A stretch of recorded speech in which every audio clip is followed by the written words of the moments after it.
आज भी उस रात को याद करती हूँ तो हाथ कांपने लगते हैं। ये कोई बनाई हुई कहानी नहीं है, ये मेरे साथ सच में हुआ था। मैं, नेहा, उस समय लखनऊ में एक पुरानी कोठी के ऊपर वाले हिस्से में किराए पर रहती थी। कोठी बहुत सस्ती मिली थी, इसलिए मैंने बिना ज्यादा सोचे ले ली। मकान मालकिन नीचे रहती थी और ऊपर सिर्फ मैं। शुरू के कुछ दिन सब ठीक था, लेकिन चौथे दिन से अजीब घटनाएं होने लगी। पहली बार मुझे महसूस हुआ कि जैसे कोई मेरे कमरे के बाहर धीमे धीमे चल रहा हो। रात के करीब 1 बजे थे।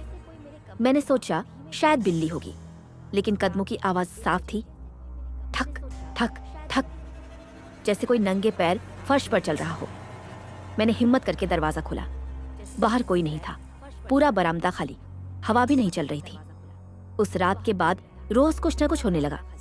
कभी रसोई में बर्तन खनकते, कभी बाथरूम की टोटी अपने आप खुल जाती। मैंने मकान मालकिन से पूछा तो उन्होंने कहा, बेटा पुराना घर है, आवाजें आती रहती हैं। लेकिन एक दिन मुझे स्टोर रूम में कुछ ऐसा दिखा जिसने मेरी नींदें छीन ली। स्टोर रूम का दरवाजा हमेशा बंद रहता था। मकान मालकिन ने कहा था कि वहां पुराना सामान है, खोलना मत। पर उस दिन अंदर से कुछ गिरने की आवाज आई। डरते डरते मैंने दरवाजा खोला। कमरा धूल से भरा था, कोनों में जाले थे, लेकिन दीवार पर एक पुरानी लड़की की तस्वीर टंगी थी। उसकी उम्र लगभग मेरी ही जितनी रही होगी। उसकी आंखें अजीब थीं, जैसे वो मुझे ही देख रही हो। मैंने तस्वीर उतारी। पीछे तारीख लिखी थी 2016 और नीचे नाम सोनाली। मैं चौंक गई, क्योंकि 2016 में ही इस घर में एक लड़की की मौत हुई थी। ये बात मुझे बाद में पड़ोस वाली आंटी ने बताई।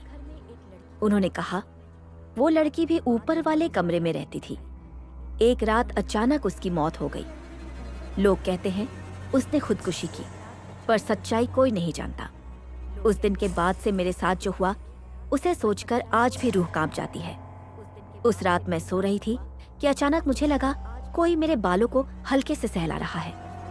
मैंने सोचा सपना होगा, लेकिन फिर साफ साफ आवाज आई, ये मेरा कमरा है। मैंने आंखें खोली।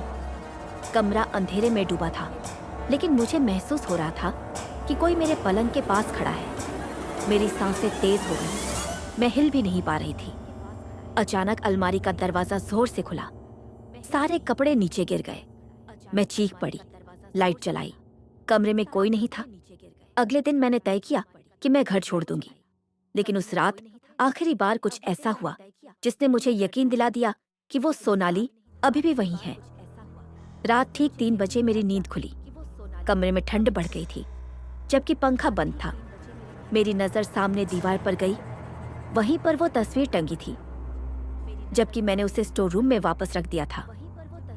तस्वीर में लड़की मुस्कुरा नहीं रही थी अब। उसके चेहरे पर गुस्सा था और उसकी आंखों से काले धब्बे जैसे बह रहे थे। मैं डर के मारे जम गई। तभी आईने में मुझे अपना नहीं, किसी और का चेहरा दिखा। वही लड़की मेरे पीछे खड़ी। मैंने पलट कर देखा, पीछे कोई नहीं, लेकिन आईने में वो अब भी थी, धीरे धीरे मेरे करीब आती हुई। फिर अचानक मेरी गर्दन के पास किसी की ठंडी सांस महसूस हुई। क्यों आई हो मेरे कमरे में? मैंने पूरी ताकत से आंखें बंद की और हनुमान चालीसा पढ़ने लगी।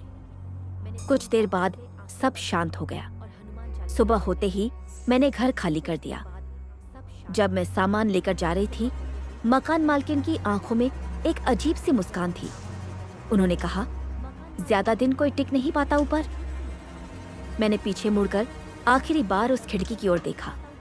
पर्दा हल्का सा हिला और मुझे साफ दिखा, वही लड़की खिड़की से मुझे देख रही थी। उसकी आंखों में अब गुस्सा नहीं था, बस एक खालीपन था। आज भी कभी कभी रात को 3 बजे मेरी नींद अचानक खुल जाती है। कमरे में ठंड सी भर जाती है और मुझे लगता है जैसे कोई फुसफुसा रहा हो, वापस आओ। मैंने उस घर का नाम तक लेना छोड़ दिया है, लेकिन एक बात आज भी समझ नहीं आई। अगर वो आत्मा सिर्फ अपने कमरे की रखवाली कर रही थी, तो फिर मेरे नए घर में भी कभी कभी वही कदमों की आवाज क्यों सुनाई देती है? क्या वो अब भी मेरा पीछा कर रही है?